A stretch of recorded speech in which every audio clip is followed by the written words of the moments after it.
Hello my dear students, welcome to Magnet Brains Hindi medium. मैं आपकी अपनी प्रज्ञा गुप्ता लेकर आ गई हूँ। जो हमारी व्याकरण यात्रा है उसमें पाठ 1 जिसका नाम है भाषा और व्याकरण।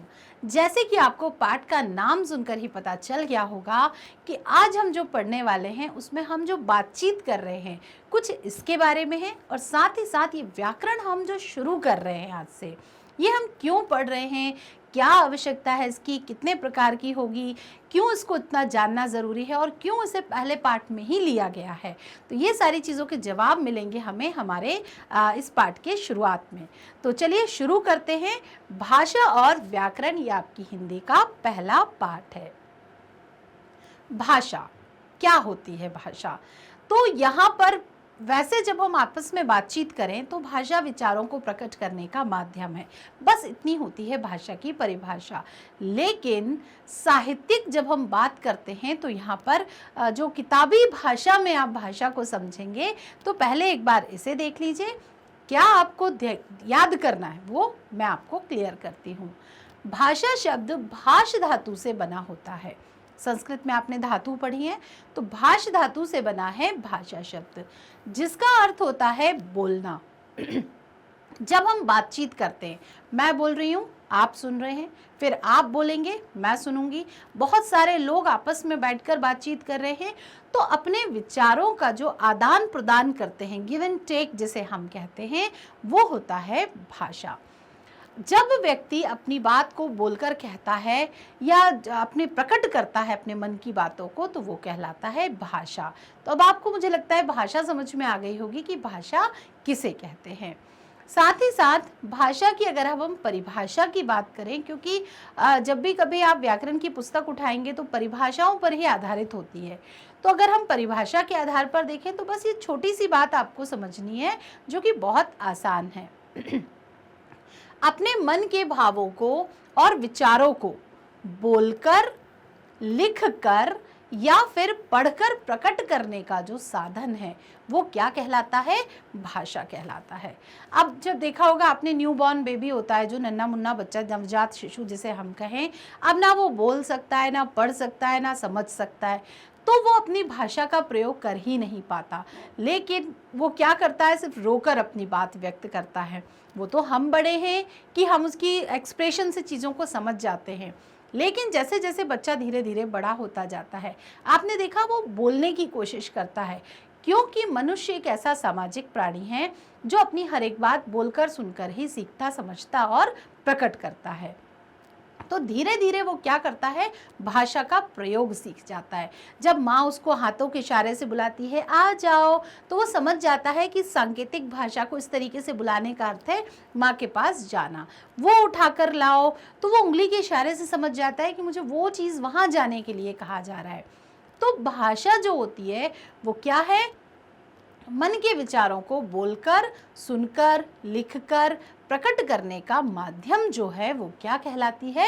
भाषा होती है। अब भाषा तो आप समझ गए। अब भाषा कितने प्रकार की होती है? कभी कभी हम बात को बोलकर करते हैं, जैसे इस समय मैं आपको जो समझा रही हूँ ये क्या है?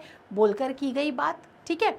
लेकिन अगर मैं आपको यहाँ पर भाषा के रूप, मैं आपको यहाँ पर ये भाषा के रूप, ये मैं आपको यहाँ समझा रही हूँ। अब मैंने क्या किया? ये आपको मैंने लिखकर बताया। तो ये भाषा का कौन सा रूप है? लिखित रूप है। जब मैं आपको बोलकर समझा रही थी वो भाषा का कौन सा रूप था? वो मौखिक रूप था, क्योंकि मैं सिर्फ मुँह से बोल रही थी।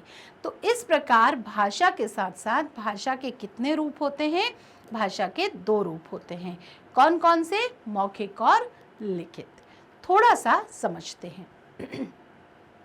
भाषा का वह रूप जिसमें एक व्यक्ति बोलकर अपने विचार प्रकट करता है वो, और दूसरा व्यक्ति उसे सुनकर समझता है, यानी दोनों लोग साथ में अपना क्या कर रहे हैं? एक बोल रहा है, दूसरा सुन रहा है, फिर उसने बोलना शुरू किया तो पहले वाले ने सुनना शुरू किया। तो व्यक्ति जब बोलकर या सुनकर अपनी बात को कहता या प्रकट करता है, वो भाषा का कौन सा रूप है? मौखिक रूप है, क्योंकि सिर्फ मुँह से बोला गया है। जैसे टेलीफोन पर बातचीत, दूरदर्शन पर कोई बातचीत होना या कोई चीज़ देखना, भाषण देना, वार्तालाप यानी कि आपस में बातचीत करना, नाटक प्रकट करना, बोलकर नाटक मंचन करना। रेडियो आदि पर जो चीज़ें आप एफएम वगैरह सुनते हैं वो सारे भाषा के कौन से रूप हैं? मौखिक रूप हैं, क्योंकि उसमें आप कुछ लिख नहीं रहे हैं, देख नहीं रहे हैं, सिर्फ आपको चीज़ें सुनाई दे रही हैं और आप उसको सुनी हुई बातों को, बोली हुई बातों को समझ रहे हैं। तो भाषा का कौन सा रूप हुआ? मौखिक रूप हुआ। अब जब बात आती है लिखने की, यानी कि लिखित भाषा की, तो भाषा का वह रूप जिसमें एक व्यक्ति अपने मन के विचारों को लिखकर प्रकट करता है, वो भाषा का कौन सा रूप है? और दूसरा व्यक्ति पढ़कर उसकी बात को समझ रहा है, तो वो भाषा का कौन सा रूप है? लिखित रूप है। यह लिखित भाषा कहलाती है। उदाहरण, पत्र लिखना। भाई नानी को पत्र लिखा, आप स्कूल नहीं पहुंचे तो आपने अपने प्रिंसिपल को लेटर लिखा, एप्लीकेशन लिखी, प्रार्थना पत्र लिखा, कोई आर्टिकल आपने मैगजीन में लिखने के लिए लिखा, समाचार पत्र आप जो आया आपके घर में सुबह सुबह, वो आपका जो पत्र का तरीका है, ये सब चीज़ें आपने, एक कहानी लिखी, आपने जीवनी लिखी, ये सारी चीज़ें क्या हैं? भाषा का लिखित रूप है। आपकी परीक्षा भी देखिए आप दो तरह की होती है। एक ओरल टेस्ट होते हैं 5-10 मार्क्स के, जिसमें आपसे चीज़ें पूछी जाती हैं, तो वो हो गया भाषा का मौखिक रूप। लेकिन जो ज़्यादा नंबर की होती है वो आपकी कौन सी परीक्षा होती है? जिसमें आपको एक पेपर मिलता है, आप आंसर कॉपी में अपने उत्तर लिखते हैं, तो वो आंसर स्क्रिप्ट में जो आपने उत्तर लिखे हैं वो भाषा का कौन सा रूप है? लिखित रूप है। आपकी जो वार्षिक या जो भी परीक्षाएं आपकी साल भर में होती हैं, तो वो क्या है? आपकी लिखित रूप है। ठीक है, आपने लिख दिया, टीचर ने आपकी बात को समझ के उस पर अंक आपको दे दिए, तो ये भाषा का कौन सा रूप हुआ? लिखित रूप हुआ। तो मुझे लगता है कि भाषा के मौखिक और लिखित रूप में अब आपको कोई किसी प्रकार का डाउट नहीं होगा। अब यहाँ पर एक छोटी सी चीज़ और है जो मैं आपको बता देती हूँ। मौखिक और लिखित भाषा के अलावा एक और भाषा है जिसे हम कहते हैं सांकेतिक भाषा। वो यहाँ पर आपको नहीं दिखाई दे रही है, लेकिन उसका प्रयोग मैं आपको बताती हूँ कब किया जाता है। चूंकि उसका प्रयोग कम किया जाता है, इसीलिए जब भी भाषा के रूप की बात होती है तो उसके तीसरे रूप को शामिल नहीं किया जाता। लेकिन तीसरी भाषा जो होती है वो है सांकेतिक भाषा। इसका सबसे अच्छा उदाहरण मैं आपको बताऊं, जब कभी आप रोड पर कहीं जाते हैं, बाय रोड या कहीं पर सफ़र करते हैं, तब आपने देखा होगा कि ट्रैफिक सिग्नल होते हैं। ट्रैफिक सिग्नल में या तो वो लाल बत्ती होती है, 3 बत्तियां लगी होती हैं, लाल, हरी और पीली वाली, या फिर आपने कई बार देखा होगा चौराहे पर ट्रैफिक पुलिस खड़ी रहती है। और ट्रैफिक पुलिस ट्रैफिक को कंट्रोल करने के लिए, आजकल तो रोबोट भी हो गए हैं इस काम के लिए, लेकिन वो क्या करते हैं, अगर वहाँ लाइट नहीं है और जब तक ये लाइट की सुविधा नहीं दी, तब तक वो सांकेतिक भाषा का प्रयोग करते थे। कैसे? मैं करके दिखाती हूँ। वो आपको ऐसे सामने वाली गाड़ियों को इशारा करेंगे और यहाँ वाली को इशारा करेंगे कि आप निकल जाइए। फिर जब ये वाली सामने वाली को रोक दिया, अब आपको उन्होंने इशारा किया आ जाइए, यहाँ पर उन्होंने स्टॉप कर दिया। तो ये कौन सी भाषा है भाई? अब वो ट्रैफिक पुलिस एक एक व्यक्ति को तो जाके नहीं बोलेगा भाई साहब आप निकल जाइए, आप रुक जाइए, बहन जी आप रुक जाइए, आप निकल जाइए। तो ऐसा करना तो उसके लिए बहुत हास्यप्रद हो जाएगा और मुश्किल हो जाएगा। तो वो किस भाषा का प्रयोग करता है? सांकेतिक भाषा का। और आप सांकेतिक भाषा का प्रयोग कब करते हैं? जब कक्षा में आपको कुछ मस्ती करनी होती है, शिक्षक या शिक्षिका क्लास में मौजूद हैं और आप अपनी आंखों से जब अपने मित्र से बात करते हैं, तो आप भी किस भाषा का प्रयोग करते हैं? सांकेतिक भाषा का। कैसे चल रहे हो?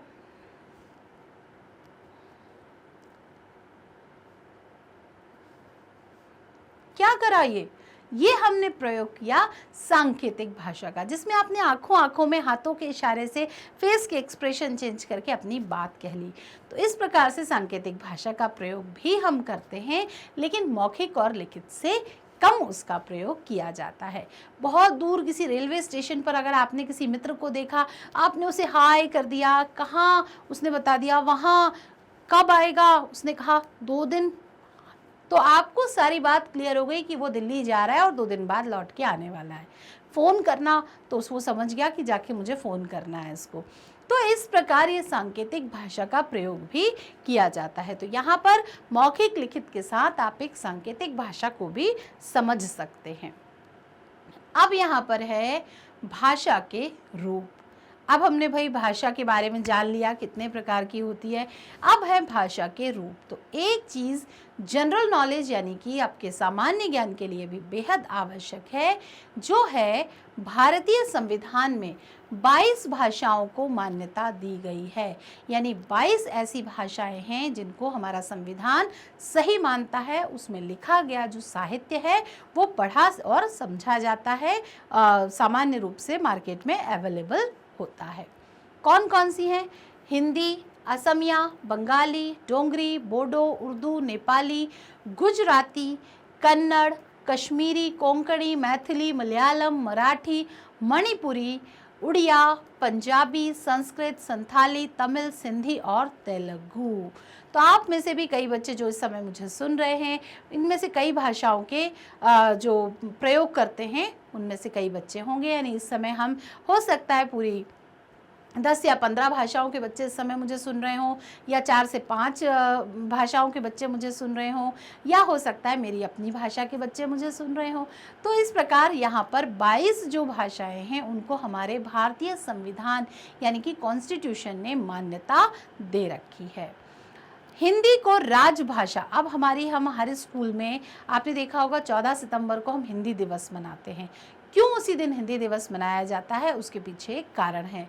तो जो हिंदी राजभाषा संघ है उसमें हिंदी को राजभाषा के रूप में 14 सितंबर 1949 यानी कि स्वतंत्रता के 2 साल बाद, 1947 में हमारा देश आज़ाद हुआ और फिर 2 साल के बाद हिंदी को आधिकारिक तौर पर राजभाषा, जो हिंदी भाषा संघ है उसने राजभाषा के रूप में स्वीकार किया गया।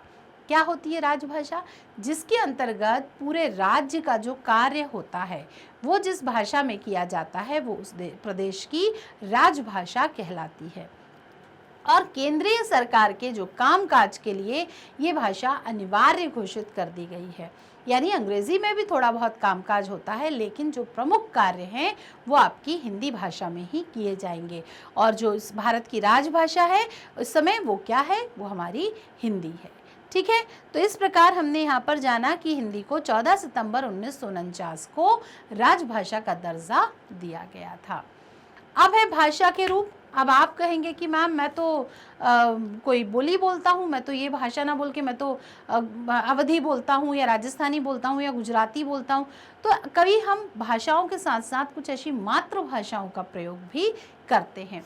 नई एनईपी जो आई है, राष्ट्रीय शिक्षा नीति जो 2020 आई है, उसमें तो मातृभाषा के प्रयोग पर विशेष रूप से बल दिया गया है। भाषा के रूप में आप देखेंगे मातृभाषा वह भाषा होती है जिसे बच्चा अपने परिवार में रहकर सीखता है। भाई हिंदी तो हो गई राजभाषा, ज़रूरी नहीं है कि अब आपकी फैमिली अगर मराठी है तो वहाँ पर हिंदी बोली जाए, आप वहाँ मराठी सीखेंगे। अगर आपका परिवार गुजरात का है तो आप गुजराती सीखेंगे। अगर आपका परिवार राजस्थान का है तो आप राजस्थानी भाषा सीख जाएंगे। तो इस प्रकार जो हमारे घरों में प्रमुखता से बोली जाती है, जिस क्षेत्र या कल्चर से हम संपर्क रखते हैं, वो कहलाती है मातृभाषा। जैसे मेरी मातृभाषा हिंदी ही है, हो सकता है आपकी मातृभाषा कोई और हो, तो कमेंट बॉक्स में फटाफट से बता दीजिए कि आपकी मातृभाषा कौन सी है। अब हमने भाषा के बारे में पढ़ लिया, अब है बोली। क्या होती है ये बोली? तो भाषा का जो मौखिक रूप होता है वो बोली कहलाता है। ठीक है, यह सीमित अथवा कम क्षेत्रों में बोली जाती है। भाषा का जो क्षेत्र होता है वो बहुत बड़ा होता है, बोली का जो क्षेत्र होता है वो छोटा होता है।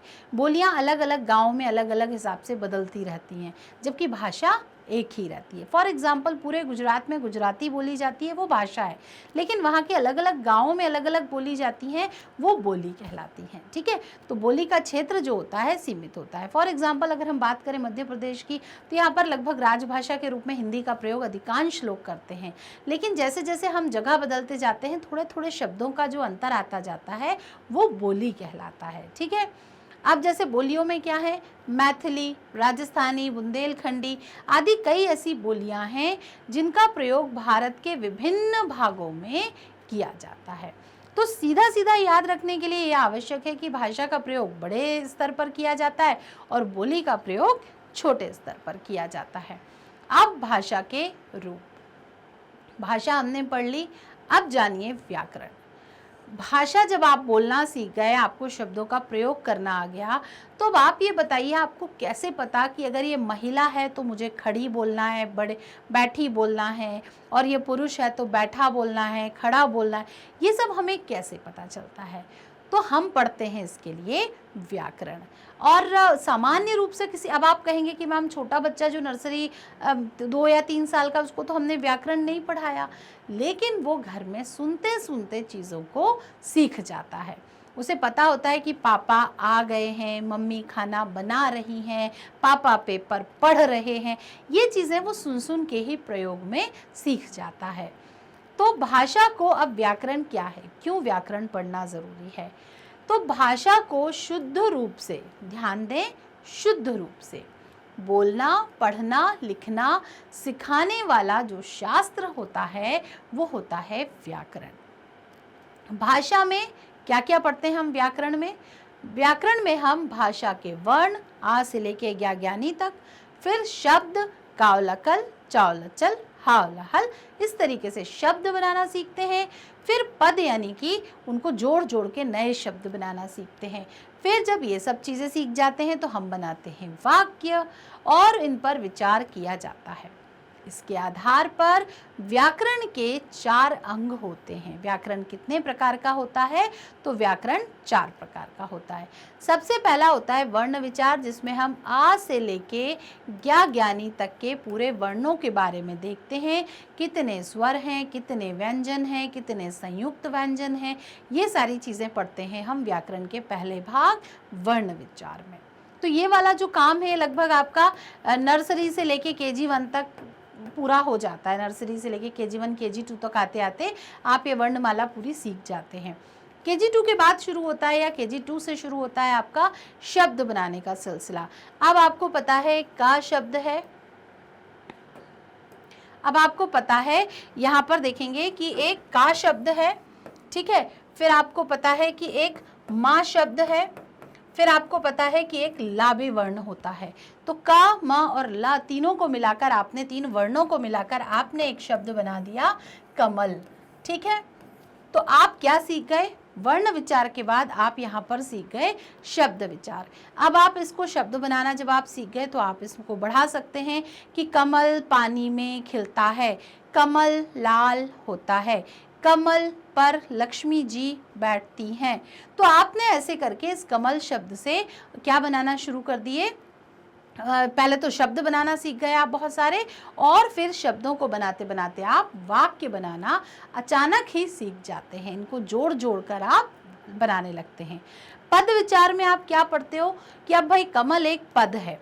अब ये कमल क्या है? एक वचन है, बहुवचन है, स्त्रीलिंग है, पुल्लिंग है। तो इस सारी चीज़ों की आप जानकारी पद के विचार के अंतर्गत ले लेते हैं। शब्द वाक्य विचार, जैसा कि मैंने आपको बताया कि यहाँ पर अब आपने सीख लिया कि कमल एक शब्द होता है, फिर आपको पता है खिलना एक शब्द होता है, पानी एक शब्द होता है, फिर है एक सहायक क्रिया होती है। तो कमल पानी में खिलता है। तो ऐसे आपने पूरा एक वाक्य बना लिया। अब आपको पता है कि एक शब्द है राम, ठीक है। राम पढ़ना एक क्रिया है, आपको पता है, राम पढ़ता है। तो यहाँ पर आपने एक शब्द बना लिया, राम पढ़ता है। एक शब्द लिया राम, एक शब्द लिया ये, एक शब्द लिया ये, तीनों को प्लस किया जब आपने तो बन गया एक वाक्य कि राम पढ़ता है। और इस प्रकार इसका उदाहरण एक बहुत अच्छे तरीके से आप ऐसे समझ सकते हैं कि छोटा बच्चा पहले माँ बोलता है, फिर पा बोलता है, फिर वो मम्मा बोलने लगता है, फिर वो पा बोलने लगता है, फिर वो पूरा पूरा बोलने लगता है, पापा मुझे साथ चलना है, मम्मा भूख लगी है। तो ये अभ्यास से ये चीज़ें धीरे धीरे डेवलप होती जाती हैं। तो सबसे पहले हमने व्याकरण में क्या सीखा? वर्ण विचार, वर्ण लिखना। शब्द विचार, वर्णों से शब्दों को बनाना। पद विचार, कैसा वो शब्द है वो जानना। फिर वाक्य विचार, उनको सार्थक तरीके से लिखना, किसके बाद कौन सा शब्द आएगा, किसका क्रम क्या रहेगा, वो सीखते हैं हम वाक्य विचार में। तो वाक्य विचार यहाँ तक हमने देखा, और जब हम ये सब चीज़ें पढ़ लेते हैं, ये चारों चीज़ें पढ़ लेते हैं, तो आप सीख जाते हैं बहुत अच्छे से बातचीत करना और वाक्यों को लिखना। फटाफट से एक बार और देख लीजिए, वर्ण विचार, भाषा की सबसे छोटी ध्वनि जो होती है वो वर्ण होती है। मैंने आपको बताया आ से लेके ज्ञा तक के जो वर्ण होते हैं, यहाँ तक ये पूरे के पूरे वर्ण विचार के अंतर्गत हम पढ़ते हैं। शब्द विचार, वर्णों का सार्थक मेल को शब्द कहते हैं। अब मैंने आपको बताया कमल, अगर अब आप कहें और आपको नहीं पता, अगर आप इसको कलम लिख दें तो भी ये सार्थक है, लेकिन आप इसको मकल लिख दें अगर, या आप इसको लमक लिख दें, तो क्या ये सही है? ये वाला शब्द और ये वाला शब्द ये क्या है? पूरी तरह गलत है, क्योंकि इनके कोई मीनिंग ही नहीं है। तो हम इसीलिए यहाँ पढ़ रहे हैं कि वर्णों के सार्थक मेल को। ये वर्ण का सार्थक मेल है, कलम एक शब्द बन गया, कमल एक शब्द होता है, तो दोनों के कुछ ना कुछ मीनिंग है यहाँ, लेकिन इस मकल और लकम का कोई मतलब नहीं है। इसलिए शब्द कौन से होते हैं? जो कि सार्थक रूप से प्रयोग किए जाते हैं। तो वर्णों का जब सार्थक क्रम रखा जाता है, किसके बाद कौन सा आएगा, वो क्या कहलाता है? शब्द कहलाता है। अब है पद विचार। वाक्य में प्रयुक्त होने पर शब्द को ही पद कहा जाता है। जो शब्द है, ये जो शब्द हैं ये क्या है? पद कहलाते हैं। जैसे नेहा दूध पीती है, गाय घास खाती है, ये क्या है? ये पद है। पद मतलब शब्दों को ही कहा जाता है। फिर हम बाद में पढ़ते हैं इसका पद परिचय कि ये वाला जो शब्द या पद है ये कितने सारे चीज़ों से मिलकर बना है। वाक्य विचार, एक ऐसा शब्द समूह जिसका अर्थ या भाव पूरा पूरा समझ में आ जाए। अब मान के चलिए कमल खिलता है, कमल पानी में खिलता है, मैंने आपको एक वाक्य बता दिया। अगर हम इसका क्रम सही ना रखें, खिलता पानी में है कमल, तो क्या ये सही वाक्य है? 7th क्लास के आप स्टूडेंट हैं तो आपको समझ में आ गया होगा कि खिलता कमल है पानी में, क्या ये सही वाक्य है? आप कहेंगे नो मैम, ये तो बिल्कुल गलत है। क्यों गलत है? मैंने तो सारे सही शब्द का प्रयोग किया है। तो आप यहाँ पर मुझे बता सकते हैं कि मैम यहाँ पर गलत ये है कि जो आपने क्रम रखा है, खिलता है कमल पानी में, ये क्रम गलत है। अगर आप इसको सही क्रम में लिखेंगी कि कमल पानी में खिलता है, तो ये सार्थक वाक्य बनेगा। तो सार्थक वाक्य क्या होता है? जिसमें शब्दों का जो क्रम है वो सही सही हो। ओजस्व किताब पढ़ता है, अगर अब आप इसको चेंज कर दें, किताब ओजस्व पढ़ता है या किताब पढ़ता है ओजस्व, तो बात का अर्थ तो वही रहेगा, लेकिन उसका जो मीनिंग है वो कहीं ना कहीं बहुत अस्पष्ट सा हो जाएगा और वो वाक्य की दृष्टि से सही नहीं कहलाएगा। तो यहाँ पर आप देखेंगे, इसलिए आपको वाक्य का सही सही शब्दों का प्रयोग करना, क्रम से शब्दों का प्रयोग करना बहुत ज़रूरी है। अब वाक्य के भी दो भाग होते हैं, कौन कौन से? उद्देश्य और विधेय। अब क्या होता है उद्देश्य, क्या होता है विधेय, जानते हैं। उद्देश्य यानी जिसके विषय में कुछ कहा जाए, और विधेय जिस उद्देश्य के बारे में जो कुछ कहा जा रहा है वो कहलाता है विधेय। यहाँ पर आप एक वाक्य देखेंगे, अंशु सेब खाती है, ठीक है। तो यहाँ पर बात किसके बारे में हो रही है? सेब कौन खा रहा है? अंशु खा रही है। तो यहाँ पर जो हमारी अंशु है ये क्या हुई? उद्देश्य हुई, क्योंकि इसके बारे में बात की जा रही है। सेब खाना इम्पॉर्टेंट नहीं है, अंशु के बारे में बात हो रही है, इसलिए अंशु इम्पॉर्टेंट है, ठीक। फिर अब अंशु के बारे में क्या बात हो रही है? कि वो सेब खाती है, तो उसका सेब खाना विधेय होता है। विधेय यानी जिसे आप इंग्लिश में कहते हैं प्रेडिकेट, और उद्देश्य जिसे आप इंग्लिश में कहते हैं सब्जेक्ट। तो यहाँ पर सब्जेक्ट और प्रेडिकेट में अंशु है सब्जेक्ट और सेब खाना हो गया प्रेडिकेट यानी कि विधेय। तो हर वाक्य इसी से मिलकर बनता है। हर वाक्य में एक उद्देश्य होता है और बचा हुआ जो होता है वो विधेय होता है। तो मुझे लगता है बहुत अच्छे से आपको ये क्लियर हो गया होगा कि उद्देश्य क्या है और विधेय क्या है। तो इस प्रकार हमने आज के हमारे वीडियो में भाषा क्या होती है, कितने प्रकार होते हैं, व्याकरण क्या होती है, कितने प्रकार होते हैं, ये सब कुछ जान लिया है। साथ ही इनके कितने भेद होते हैं व्याकरण के, वर्ण विचार, शब्द विचार, पद विचार और वाक्य विचार। तो बहुत अच्छे से यहाँ पर आपको ये सब चीज़ें समझ में आ गई होंगी। और ये जो पहला पार्ट है इसको समझना बहुत ज़रूरी है, क्योंकि अब जो आप आगे पढ़ने वाले हैं वो इन्हीं का आगे बढ़ता हुआ रूप होता है। नहीं समझ में आया हो तो आप पूछ सकते हैं, रिवाइज कर सकते हैं, वीडियो को दोबारा देख सकते हैं। और समझ में आ गया है तो फिर तो आगे की राह आपकी हो गई है और भी ज़्यादा आसान। तो मैग्नेट ब्रेन्स आपको न केवल आपकी कक्षा और बल्कि आपकी कक्षा 7 से लेके 12वीं तक की हर एक विषय, हर एक कक्षा के ढेरों वीडियो उपलब्ध कराता है। और सबसे अच्छी बात है कि ये पूरी तरह निःशुल्क है। यहाँ पर किसी प्रकार का आपसे कोई चार्ज नहीं लिया जाता। कई बार हम देखते हैं कि कुछ वीडियो दिखाकर और फिर वो पेड हो जाते हैं या फिर आपको सब्सक्राइब करने के लिए कहा जाता है। तो ये सारी झंझटें यहाँ पर बिल्कुल नहीं है। यहाँ पर आप पूरी तरह 100% क्वालिटी एजुकेशन हासिल कर सकते हैं और 100% फ्री अमाउंट पर। चाहे सीबीएसई इंग्लिश मीडियम हो, हिंदी मीडियम हो, यूपी बोर्ड हो, बिहार बोर्ड हो या फिर आपका एमपी बोर्ड हो, ठीक है। और जो प्रतियोगी परीक्षाएं आप देते हैं जैसे एनटीएससी, सीयूईटी जैसे एग्ज़ाम्स हो गए या फिर ओलंपियाड्स आपकी कक्षाओं में बहुत आवश्यक होते हैं आपकी उम्र में देना, तो ये सारी चीज़ों के भी काफ़ी सारे वीडियोस यहाँ पर उपलब्ध हैं। स्पोकन इंग्लिश सीखने के लिए भी यहाँ पर ढेर सारे वीडियो उपलब्ध हैं। तो फर्राटेदार इंग्लिश सीखने के लिए भी आप यहाँ पर बने रह सकते हैं। बुक्स और ई बुक्स के कलेक्शन के लिए भी आप डिस्क्रिप्शन बॉक्स में जो एक लिंक देख रहे हैं ना, बस उस पर करना है आपको क्लिक। गूगल फॉर्म ओपन हो जाएगा, उसमें आवश्यक जो जानकारियाँ हैं वो भर दीजिए और बस फॉर्म हमारे पास भेजेंगे। सारी चीज़ें, जानकारी आएगी हमारे पास, ज़रूरी चीज़ें पहुँच जाएंगी आपके पास। हमसे जुड़े रहने के लिए, नए लोगों को हमारे साथ जोड़ने के लिए आप फेसबुक, इंस्टाग्राम, ट्विटर और टेलीग्राम की मदद ले सकते हैं। साथ ही साथ वीडियो को लाइक, कमेंट और शेयर करना बिल्कुल ना भूलें, क्योंकि लाइक आप कर रहे हैं ये बात मुझे मंजरी पुस्तक और महान व्यक्तित्व से भी पता चलती है, लेकिन कमेंट आप जो कर रहे हैं उससे आपके हालचाल पता चलते हैं, समझ में आ रहा है वो सब पता चल जाता है। लेकिन जब आप शेयरिंग करेंगे ना तो आप उस अंतर मन की खुशी को महसूस करेंगे जो कि ज्ञान को बांटने से मिलती है। जैसे मैं महसूस कर रही हूँ, जैसे शायद आप भी महसूस करेंगे। तो ज्ञान बांटने से बढ़ता है, बस ये बात ध्यान रखिए बेटा।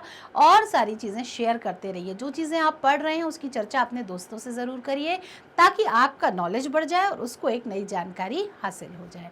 मिलते हैं अपने अगले वीडियो में एक नए कंटेंट, नए टॉपिक के साथ। तब तक इसको रिवाइज कर लीजिए, याद कर लीजिए, पढ़ लीजिए। तब तक खुश रहिए। Bye bye.